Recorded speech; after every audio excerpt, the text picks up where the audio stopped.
Luz e paz, meus queridos. Um bom dia, uma boa tarde, uma boa noite, ou para quem está rompendo os limites do dia, uma boa madrugada. Nós agora vamos estudar os mitos que dão significado aos símbolos contidos nas cartas da corte do naipe de ouros. O pajem de ouros, o cavaleiro de ouros, a rainha de ouros e o rei de ouros. Cartas muito desejadas e comemoradas numa tiragem de tarô. E novamente, pessoal, conhecer o significado por trás de um símbolo é muito importante. Em uma visão rasa, para que você possa perder o preconceito e deixar de usufruir de poderes que foram deixados no mundo para você. Numa visão mais verticalizada, porque o símbolo ele consegue penetrar nas barreiras do inconsciente para mudar crenças limitantes, substituir essas crenças por poderes. Legal? Então, o símbolo é mais poderoso do que os outros mecanismos de penetração no inconsciente. Tá legal? Então, pois bem, na primeira carta aí, a gente vê o pajem de ouros. É um jovem, um garoto, né? Ele é bem garoto mesmo, cabelos castanhos, aí da cor da terra, da cor do elemento terra. Uma roupa verde, o verde, como sabemos, é a cor da vida. Uma túnica curta, mostrando movimento, mostrando trabalho. A paisagem aí ao fundo mostra um terreno com uma formação bem suave. A geomorfologia traz aí formas que vão de onduladas a leve onduladas, uma superfície amena. E olha, cultivada, já florescendo. Eu contei aí mais ou menos 6 ou 7 formas diferentes de plantinhas que estão nascendo. Só não está cultivado o horizonte mais distante. O céu é completamente azul, né? Não existe nenhuma turbulência, nenhuma obscuridade na carta. E o rapaz segura um pentáculo de ouros, um símbolo da riqueza e da prosperidade. E quais são os poderes do pajem de ouros?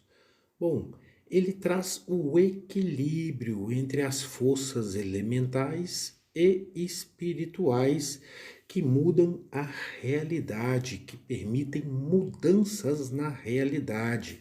A terra, o fogo, a água e o ar e o éter.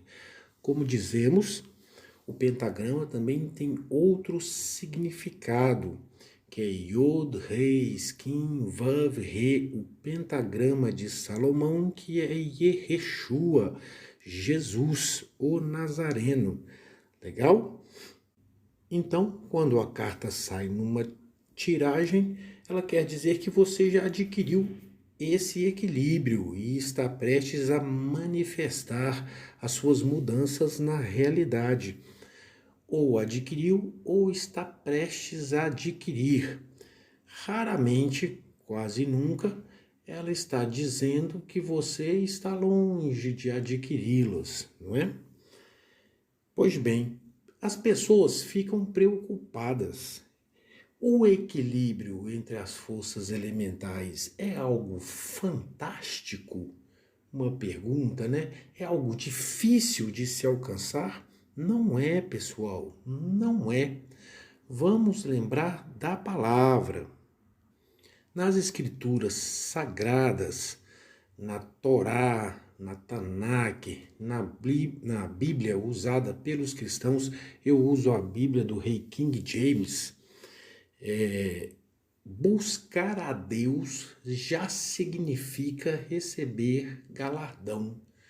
Então você, sendo matéria, estando submetido aos intempéries da matéria, às mudanças sazonais, à fricção da distância, a demanda, a necessidade pelo dinheiro, valor de troca para sobreviver, aos trabalhos cotidianos da casa, aos cuidados do corpo. Quem tem animal, aos cuidados com os animais, e quem tem filho, aos cuidados com o filho, quem tem família grande, aos cuidados com toda a família. Então veja bem, você está, né, imerso numa mundaneidade, numa materialidade que te oprime, que te demanda, que te exige. E você, submetido a tudo isso, ainda consegue imaginar e levar o seu pensamento abstrato até forças transcendentais, invisíveis, narradas por outrem, por antepassados, e acreditar que essas forças são reais, até mais reais do que a própria materialidade, de tal maneira que vão lhe ajudar a transformar você e sua vida. E você acha que não está em equilíbrio, meu amigo? Então, o justo é o que crê. E a palavra justo quer dizer isso, bem encaixado, em equilíbrio. Legal? E se você crê, você é justo, e se você busca a Deus, você já tem galardão. Então não tem nada fantástico, pessoal. Não tem que balançar a varinha e tacar fogo, balançar a varinha e movimentar a terra, e fazer igual Eliseu, abrir as águas do Jordão, ou igual Moshe, que escreveu na pedra com raios, né, o fogo de sangue frio. Não, não precisa disso não. Ninguém está pedindo isso pra gente. Isso é coisa de momento. Tá legal? O que pedem pra gente agora é viver em verdade. E qual verdade? A que te é possível viver, crer naquilo que você pode crer. Tem gente que crê em panteões, tem gente que crê em um Deus, tem gente que crê em Jesus, tem gente que crê nos deuses orixás, tem os testemunhos de Jeová que acha que Jesus e Micael, o arcanjo, são a mesma pessoa, e estão crendo em forças transcendentais celestiais. Perfeito? Então, vivem em verdade o máximo que podem, vivem justamente, bem encaixados, ou seja, em equilíbrio com os elementos, e aí buscam Deus e aí recebem galardão. Esse é o poder da carta do pajem de ouros. Perfeito? Então, vamos contar quem é essa pessoa. Qual é o mito por trás desta pessoa? E esta pessoa é Triptólemo. Provavelmente ninguém nunca ouviu falar, ele não é um grande herói, ainda assim traz consigo um grande poder, tá bom? A região é de Eleusis e o rei era Seleu. Na verdade, ele não era exatamente um rei de um reino como um estado moderno, porque veja, são incipientes as técnicas de produção. Então, era na verdade uma tribo de coletores que viviam de apacentar o gado que estava bravio e que nada cultivavam. Legal? E daí vem a pergunta: se não eram nada especiais, se viviam em uma região que não era nada especial assim, como o pajem adquiriu esses poderes? Bom, não muito distante dali, Hades, o rei do submundo, havia raptado a Perséfone. Perséfone, que é a sacerdotisa dos arcanos maiores e que é filha de Deméter, a imperatriz dos arcanos maiores. E Hades saiu com Perséfone em sua carruagem, e ali na região de Eleusis ele abriu uma fenda e entrou no submundo, levando consigo parte do gado que ali estava, o gado bravio, que era utilizado por Triptólemo. Triptólemo e seus dois irmãos, então, haviam presenciado toda a cena. Logo em seguida chegou Deméter, que perseguia Hades, e ela pergunta se eles tinham visto alguma coisa. Triptólemo manteve o absoluto equilíbrio e contou toda a verdade para Deméter. Deméter ficou muito grata por aquela atitude de um jovem e lhe deu conhecimentos sazonais sobre plantio e pecuária, lhe deu um arado, lhe deu uma série de sementes e uma carruagem guiada por serpentes, para que ele pudesse cultivar toda a área e além. Então, desta forma, Triptólemo adquire o poder de mudar a sua realidade material e além, ok?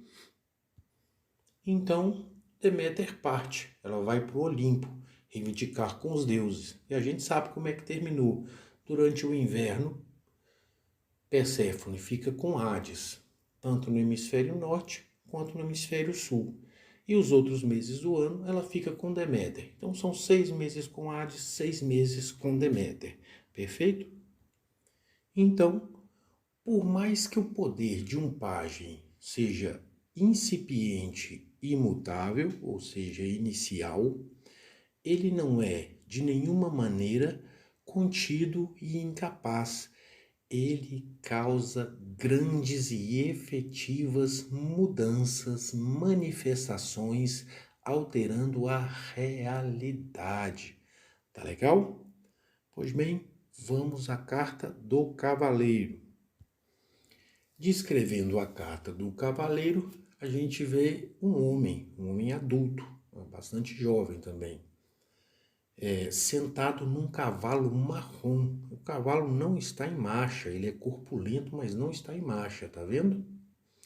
Ele veste uma túnica verde, também cor da vida, cor da abundância, cor também do conhecimento em algumas linhas.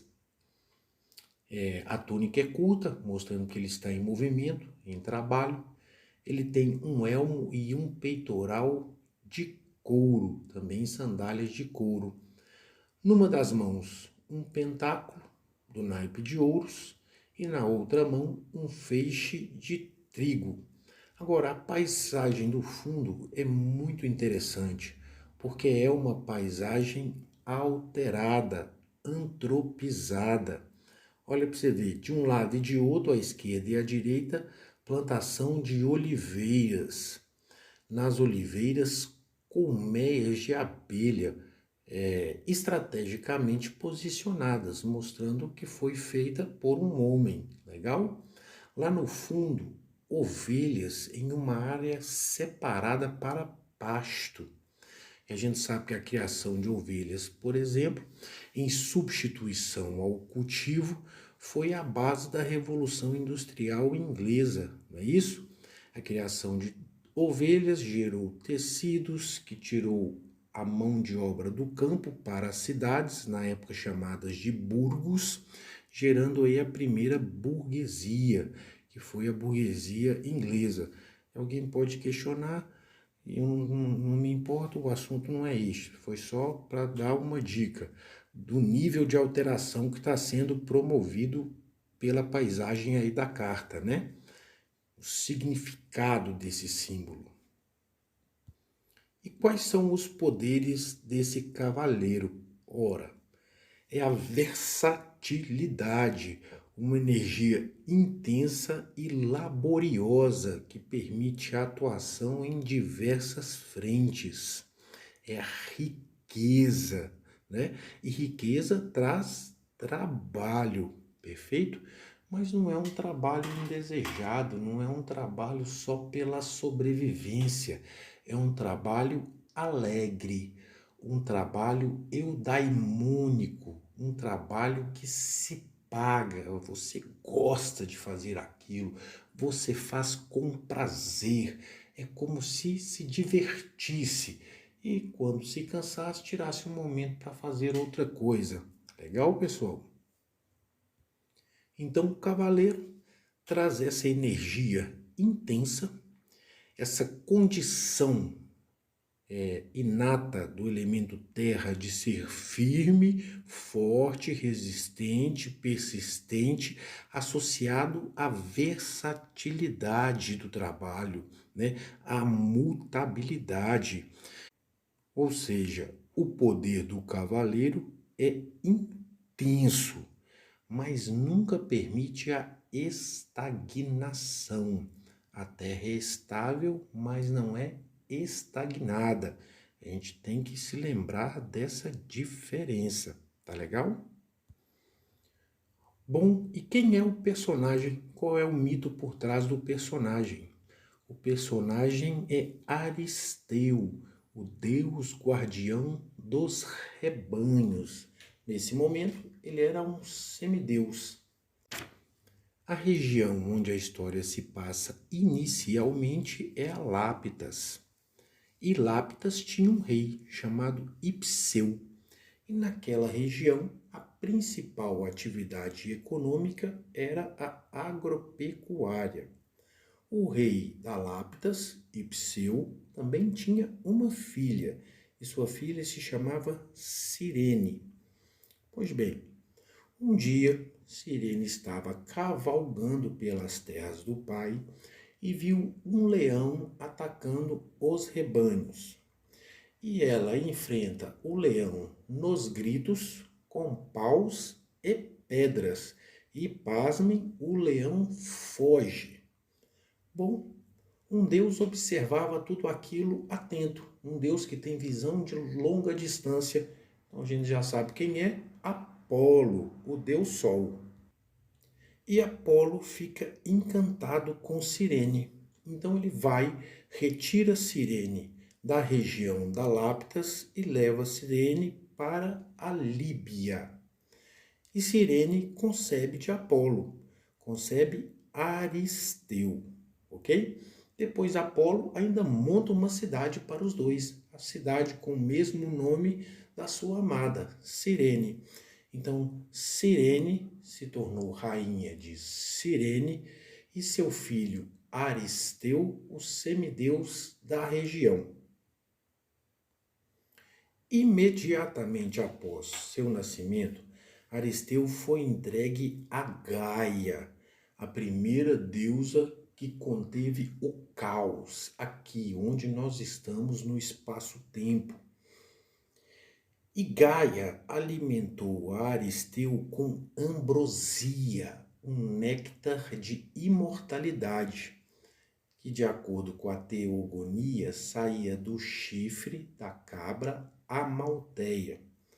Depois, a ambrosia era servida em banquetes no Olimpo, como se os deuses tivessem conseguido sintetizá-la ou tirar o leite e fazer algum tipo de alimento lá. Mas inicialmente saía do chifre da cabra Amalteia. As ninfas de Gaia e de Deméter ensinaram Aristeu a cultivar as oliveiras e a fazer azeite, a criar abelhas, apicultura, para retirar o mel, a criar gado e do leite fazer queijo e requeijão, a plantar ervas, que eram ervas curativas, então uma certa medicina, e diversas técnicas agropastoris. Legal? Daí a versatilidade do cavaleiro. E a gente precisa entender que poucos deuses foram alimentados com ambrosia desde o início. A gente tem lá Zeus, depois a gente tem Apolo e a gente tem Aristeu. Os outros se tornaram grandes guerreiros porque enfrentaram grandes monstros, Zeus enfrentou todos os titãs e gigantes. Apolo enfrentou Python e uma série de outros desafios. E Aristeu não enfrenta nenhum monstro. Aristeu não é um semideus guerreiro. Ele é um semideus da riqueza, um semideus da abundância, um semideus da prosperidade. Ele é o cavaleiro de ouros. E Aristeu viajou por toda a Grécia, E o que ele fazia era prosperar as cidades onde ele chegava, ensinando as suas técnicas. Técnica de plantio, técnica agropastoril, técnica de manufaturamento e também técnica de cura através das ervas, cura de plantações, cura de rebanhos, cura de colmeias que estavam doentes, perfeito? Então, por onde ele chegava, ele ajudava a promover grandes alterações na realidade material, gerando riqueza, abundância e prosperidade. Este é o poder do Cavaleiro de Ouros quando ele sai para você numa tiragem. E qual foi o fim de Aristeu?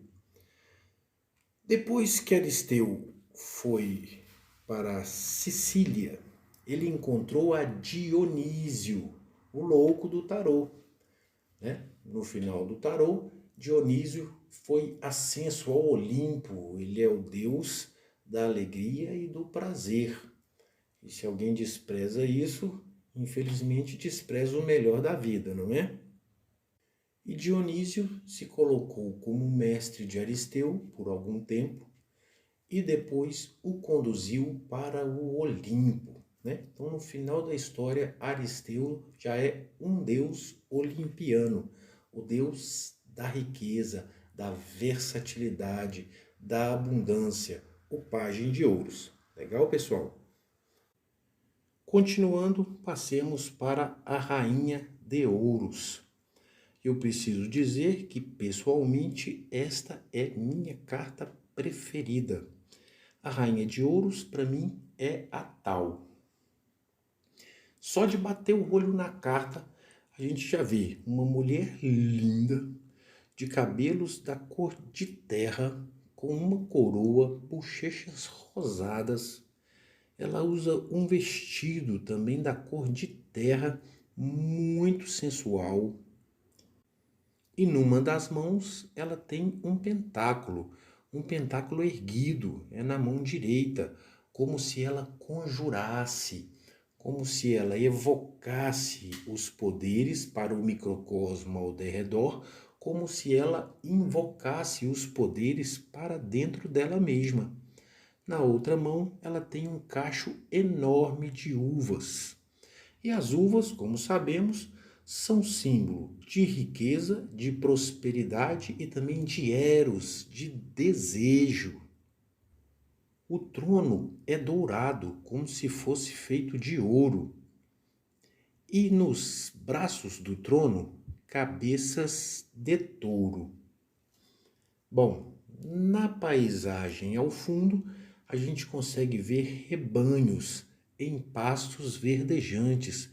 A paisagem também é amena, vai de plana a ondulada e leve ondulada. O céu está totalmente azul, não existe nenhuma turbulência, nenhuma negatividade na carta. Esse símbolo é fantástico, é sensacional e traz um poder, olha, almejado por cada ser vivente da Terra. E qual é exatamente o poder? O poder é a intensidade e a estabilidade de ser senhor absoluto da realidade material.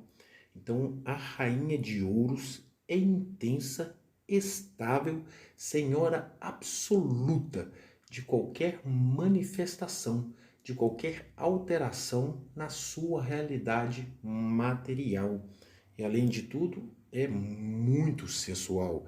E aí, ó o elemento água entrando na jogada, ó o elemento fogo da imaginação entrando na jogada, ó o elemento ar do pensamento abstrato entrando na jogada, né? Porque você concebe mentalmente um traje que te faça sensual desse jeito.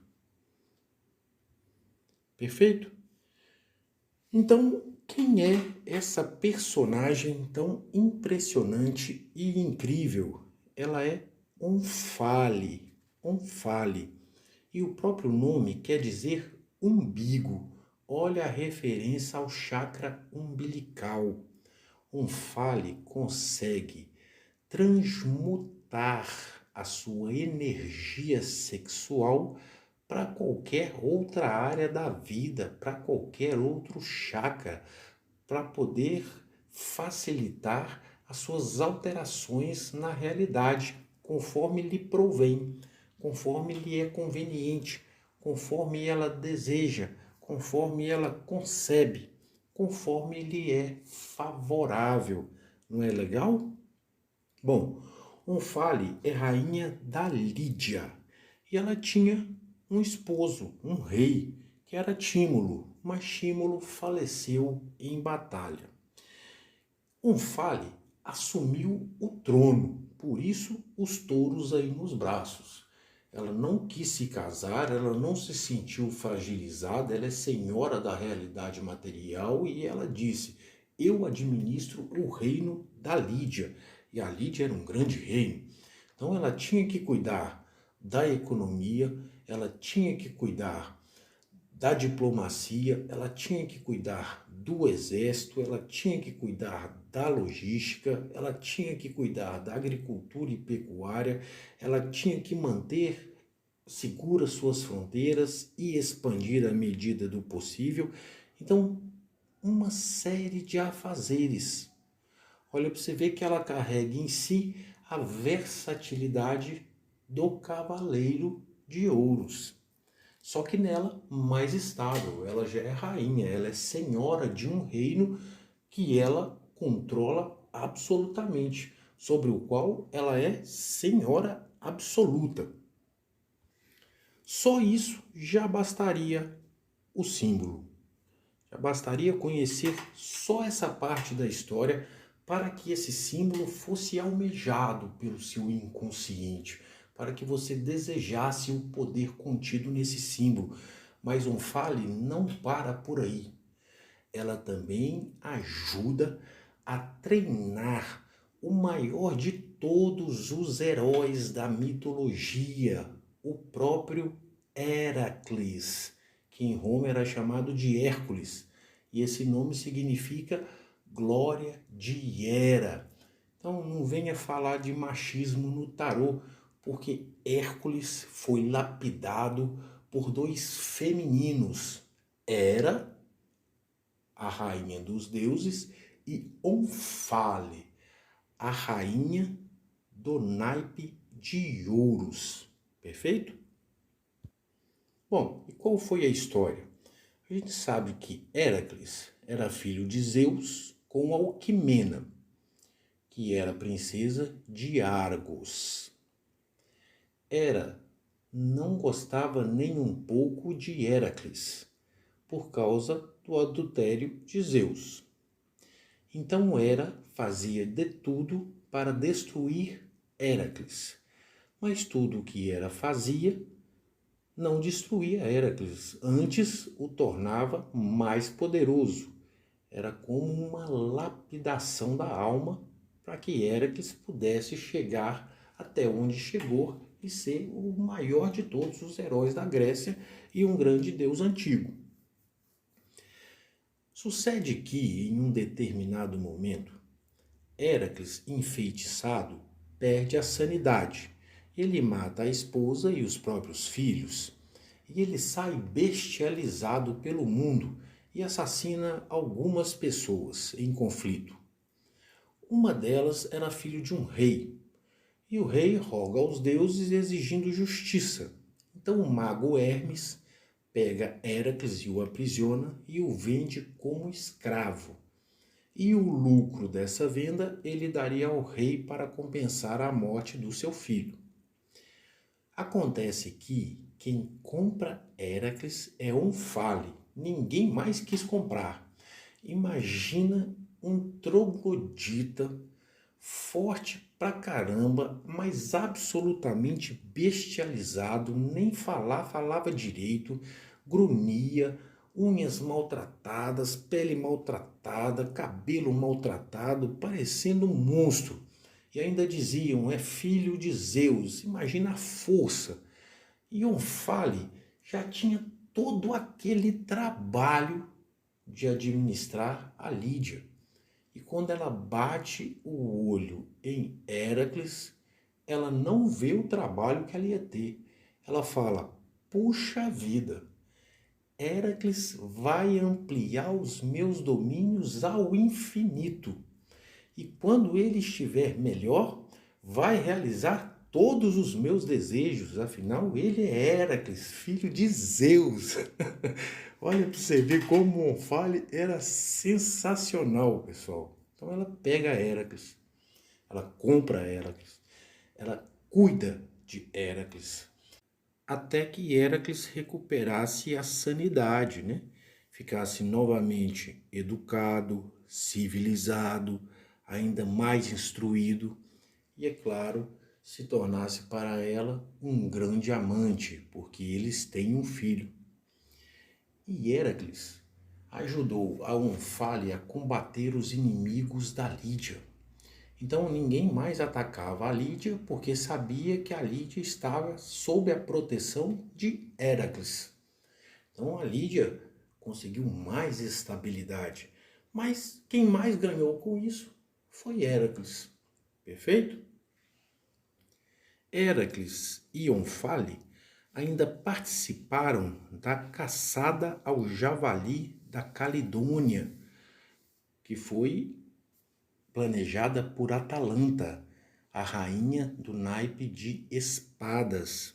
Né? 2 semideuses e vários heróis participaram, Héracles e Meleagro, que era filho de Ares, o deus da guerra. Tá legal? Então, toda a glória dessa história cabe a Omphale. Héracles é um coadjuvante. Agora, imagina se Héracles participasse da história de Helena. Ele ficaria apaixonado. Helena não tem nenhuma aresta a se lapidar. Helena é a rainha de copas. Agora imagina Atalanta, a indômita. Atalanta não se deixava conduzir pelos caminhos da água. Então amor e relacionamento não era com ela. O pensamento abstrato dela é objetivo, absolutamente racional. Ela queria o trono e o reconhecimento do pai. Então se ela visse Héracles, ela virava o rosto, porque ainda mais que ia dar trabalho, porque Héracles estava bestializado. E Omphale? Omphale, versátil, um reino inteiro para cuidar, uma condição difícil porque ela era uma rainha, ela não tinha mais um rei, ela viu Héracles e nem por um momento considerou que Héracles fosse ser um fardo ou que seria simplesmente um grande amante ou que seria um guerreiro que defenderia as terras da Lídia. Não, ela ajudou Héracles a lapidar toda a sua alma, em todas as áreas, né? Então, fantástico o poder da rainha de ouros, tá legal? Por isso, tanta alegria quando essa carta sai. Essa é a carta que eu mais espero que saia em toda a tiragem. E agora também, se você gostou, você pode esperar o mesmo. Bom, vamos à história do Rei de Ouros. E já descrevendo a carta, a gente vê um símbolo lindo, né, pessoal? Um desenho bem bonito. Um homem adulto usando uma coroa, seu trono é dourado, é todo entalhado o trono, é ostentador. Nos braços você tem cabeça de bode, tem um bode lá atrás também. A gente vai entender isso pela amizade que essa figura tinha com os sátiros. Numa mão, nas duas mãos aí, ó, ele tem um pentáculo de ouros. Na verdade, o pentáculo está na altura do chakra cardíaco, ó, em equilíbrio absoluto. E ele tem aí a seus pés uma boa quantidade de moedas de ouro. A paisagem ao fundo é absolutamente tranquila. Um terreno que vai de áreas planas, onduladas, leve onduladas, o céu absolutamente azul lá no fundo. E tem um castelo, ó, um castelo feito de alvenaria, um castelo de pedra. E reparem os súditos. Os súditos usam túnicas púrpuras e eles têm pentáculos na mão também. Então, ó, todo mundo nesse reino prospera, todo mundo enriquece. Até os servos do rei são prósperos. Olha que bacana. Mas, se a gente observar mais profundamente a imagem, a gente vê que algumas coisas estão fora do lugar. Por exemplo, você tem um castelo lá no fundo, mas o trono está aqui do lado de fora. Essa não é a ordem natural das coisas. Você tem moedas de ouro jogadas aí no chão, na grama. Via de regra, você guarda a sua riqueza num cofre, né? Num banco. Naquela época, na sala do tesouro. Tem guardas que ficam ali 24 horas por dia. Então parece que a carta nos traz algumas advertências. Legal? E qual é o poder desse símbolo? Bom, o poder de todos os reis, como a gente viu, é ser ativo, dinâmico e estável. Mas essa carta, principalmente, quando ela sai, ela está dando um decreto final. Ou você conseguiu aquela riqueza, aquela prosperidade, aquela abundância pela qual pleiteou e trabalhou. Vamos lembrar da palavra: quem pede, recebe. Quem busca, acha. E para quem bate, abrir-se-vos-á. É essa carta. Legal? Essa é a leitura mais clara desta carta do Rei de Ouros. A sua riqueza você conseguiu. Se ela não está manifesta, ela está para se manifestar. Não é bacana, pessoal? Por isso que a carta da rainha e do rei de ouros são tão desejadas assim. A carta da rainha ainda está lá em Yesod, não é? É preciso quebrar as trancas de bronze e as barras de aço. Uma chave de Yetzirah. É preciso submeter a avareza à esperança, né? Você não bate o olho nas condições materiais e fica submetido àquilo.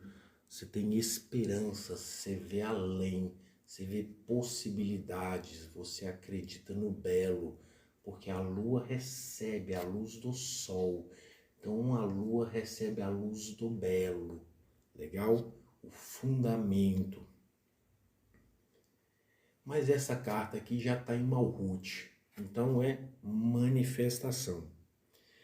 E quem é esse personagem? Esse personagem é o rei Midas, que é rei da Macedônia. Reza a lenda que quando Midas nasceu, uma carreira enorme de formiguinhas veio trazendo grãos de trigo e depositavam sobre a boca de Midas, ele bebezinho, lá no seu berço. E os adivinhos consideraram que aquilo era um símbolo de riqueza e que ele enriqueceria muito a Macedônia. Legal? Bom, tem duas histórias sobre o rei Midas que precisam ser contadas, que nos trazem uma certa advertência. Então, a primeira história.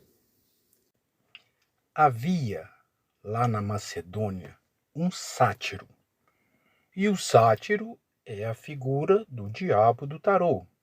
A parte de baixo de bode e a parte de cima humana. E esse sátiro se chamava Sátiro Sileno. Sátiro Sileno. E ele havia sido professor de Dionísio, o louco do tarô, em sua jornada de herói. No final da jornada, Dionísio foi ascenso ao Olimpo e é o deus do prazer e da alegria. E o sátiro continuou aqui na Terra. Os sátiros são meio amorais, como a gente viu na história de Pan. E Sileno bebia muito. Então ele estava caído pelas estradas, caído pelos bosques, e ele pedia aos transeuntes, né, aos viajantes, e assustava os viajantes. E um dia ele foi visto pela guarda do rei Midas, que o prendeu e o levou perante o rei. E quando o rei viu que era o sátiro Sileno, ele se desesperou e disse: Mas vocês não sabem que esse é Sileno, professor do deus Dionísio, e pelo qual Dionísio tem grande apreço?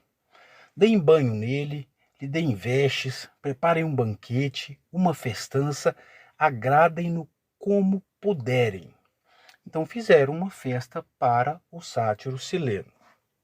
Pois bem, Dionísio do Olimpo ficou sabendo desse agrado do rei Midas ao seu querido professor, o sátiro Sileno, e foi perante Midas e disse: Olha, eu estou muito satisfeito por você ter, né, agradado, tratado, cuidado do meu professor, do meu querido mestre. Então, eu vou lhe conceder um pedido. Pode me pedir qualquer coisa que eu vou lhe dar. E nesse momento é que Midas coloca as coisas meio fora do lugar, como está representado na sua carta. O trono fora do castelo, as moedas no chão, né? O pentáculo segurado bem próximo do coração, que é símbolo de equilíbrio, mas também é símbolo de algum sovinismo, não é? E aí, Midas fala a Dionísio: Eu quero que tudo que eu toque se torne ouro, se transforme em ouro. E Dionísio, de cara, vê que aquilo não vai dar certo. Por quê? Porque o universo é cósmico. Então o ouro existe e ele está à disposição. Mas as coisas que não são ouro não são para ser tornadas ouro, como Midas queria, simplesmente pelo simples tocar, né? Pela ganância. Então eu vejo alguma coisa, eu quero tocar aquilo e aquilo se converter em ouro. Não. Uma árvore cumpre o papel de uma árvore, e isso é muito valioso. Um animal cumpre seu papel. A terra cumpre seu papel, a água cumpre seu papel, o ar cumpre seu papel, o fogo cumpre o seu papel. Todas as coisas cumprem um papel na ordem cósmica. E Midas fez um pedido que pervertia essa ordem. Mas Dionísio quis lhe ensinar uma lição. Falou: tudo bem, está concedido. Então Midas saiu pelo reino, viu uma árvore, encostava, a árvore virava ouro. Viu uma pedra, encostava, a pedra virava ouro. Grama, a grama virava ouro. Né? Uma moita de flores, as flores viravam ouro. E aí ele foi transformando tudo em ouro. E uma bela hora ele se cansou e voltou para o castelo e quis se alimentar. Então, quando ele pegou na comida, a comida virou ouro. Quando ele pegou na bebida, a bebida virou ouro. Então ele percebeu que morreria de fome. E aí ele cai de joelhos, se prostra e clama por Dionísio. E Dionísio vem. Fala: Pois não, Midas. E ele: Olha, eu fiz um pedido muito errado. Então, o senhor não pode me libertar, não, porque esse pedido que me parecia uma dádiva acabou sendo uma maldição. Eu morrerei de fome. E Dionísio falou: Tudo bem, eu te liberto. Era só uma lição. Mas é para que você entenda que o universo é cósmico. E as coisas funcionam como devem funcionar. Então, essa é a lição da primeira história. Cuidado para não perverter a ordem cósmica. Mas o mundo é perfeito? Claro que não. Existem caos na ordem implantada por Deus. Por quê? Porque os homens fazem coisas erradas, têm vicissitudes e agem mal. Então o caos se implanta. Forças caóticas querem perverter essa ordem. Mas pensando ao contrário, no sistema caótico, nas zonas umbralinas, nos setores infernais, no inferno, como queiram, existe também ordem. Ou você acha que os chamados arquidemônios não têm suas tropas, suas ações, seus pelotões, seus domínios completamente ordenados? Entendeu? Existe uma certa ordem no caos e um caos na ordem. E a gente que é da ordem luta para poder transmutar esse caos, para poder eliminar esse caos. Então, é importante compreender a importância e o lugar das coisas do mundo no mundo. Então, uma árvore é importante, um lago é importante, um rio é importante, uma mata é importante, os animais são importantes, masculino e o feminino são importantes, ok? Tudo tem igual importância no universo cósmico. Essa é a primeira lição. Bom, segunda história. Midas era um rei. Midas era muito instruído. E Midas era fiel ao panteão dos deuses gregos, a todo mundo. Midas era um fiel, era grato a todos os deuses. Basta ver o que ele faz pelo sátiro Sileno da primeira história por causa de Dionísio. Então Midas, um dia, para honrar os deuses, decide oferecer um banquete magnífico. Era em gratidão. E ele se comunica com os deuses através de oração e do oráculo, e os deuses aceitam e vêm para poder participar do banquete, muito homenageados, muito benevolentes por Midas. E aí estava lá o banquete e tudo mais, e haviam 2 instrumentos musicais no banquete. A harpa de Apolo, na mão de Apolo, que representa a harmonia cósmica, e a gaita de Pan, que representa o som mundano, o som do mundo. E aí todo mundo falou, vamos uma disputa, Apolo e Pan, quem toca melhor? Qual música é melhor? Então Apolo tocou sua harpa. E aí todo mundo aplaudiu. E aí Pan tocou sua gaita. E todo mundo aplaudiu. E começaram a votação. E todo mundo votou na harmonia da harpa de Apolo. Só Midas que não. Isso porque Midas era muito amigo dos sátiros. Do sátiro Sileno e do deus Pan. Então, para agradar a Pan num coleguismo, quer dizer, nós somos brothers, né? Eu vou votar em Pan. E Apolo olha para aquilo e fala, não, você precisa de uma lição. E coloca em Midas orelhas de asno. Então Midas tinha que andar escondendo as orelhas. Um dia, ele foi no barbeiro, e o barbeiro viu as orelhas de burro. E Midas fala, se você contar para alguém que eu tenho orelhas de burro, eu mando te matar. Mas o barbeiro não aguentava, ele tinha que contar aquilo para alguém.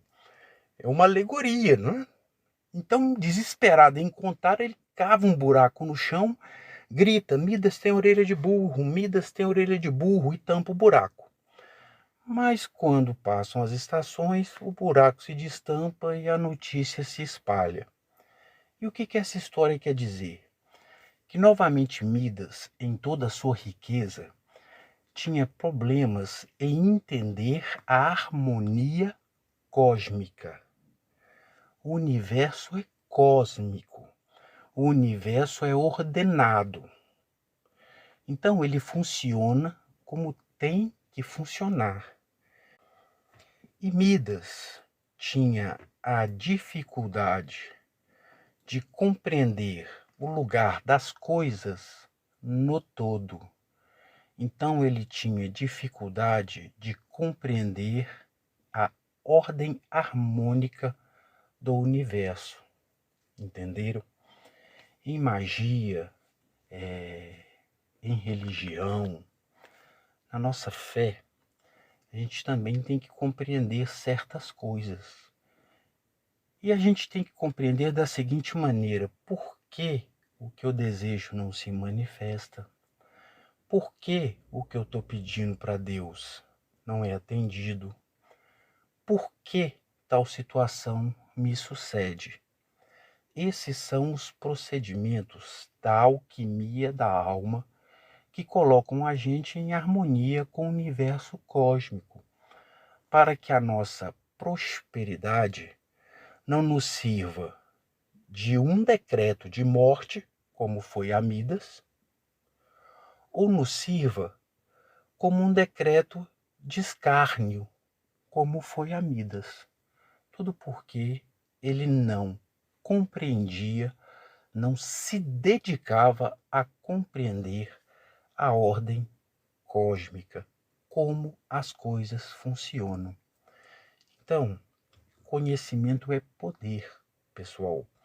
Por isso o tarô começa com um mago te ensinando o equilíbrio elemental e termina com um mago te conduzindo a um juízo de consciência, onde você associa fatos e dados do passado em um padrão inteligente que precisa ser compreendido e aceito para te permitir escolher nas mais diversas linhas de futuro possíveis a que seja mais harmônica, a que seja mais cósmica, a que seja mais benevolente para você e para o mundo.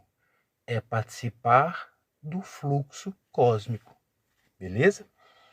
Bom, a carta traz essas duas lições, mas ainda assim é uma carta magnífica, sensacional, motivo de absoluta alegria quando ela sai em uma tiragem de tarô. Bom, pessoal, chegamos ao fim. Eu agradeço a todos por terem compartilhado comigo estes vídeos sobre estes conhecimentos de magia. Nos próximos vídeos eu vou trazer as chaves de Yetzirah, que nos foram entregues por Salomão. São conjurações na forma de salmos e na forma de símbolos, chamados pentáculos. Primeiro eu vou trazer os salmos, depois eu vou trazer os símbolos e ensinar como desenhá-los, como grafá-los, para que vocês possam utilizá-los também nos seus processos de manifestação. Então, se você gostou do vídeo, curta, se inscreva, compartilhe, assista quantas vezes você quiser. Luz e paz para todos. Que bens e riquezas existam em suas casas. Que a justiça de vocês dure para sempre. Esse é o meu desejo. Tá legal? Até o próximo vídeo.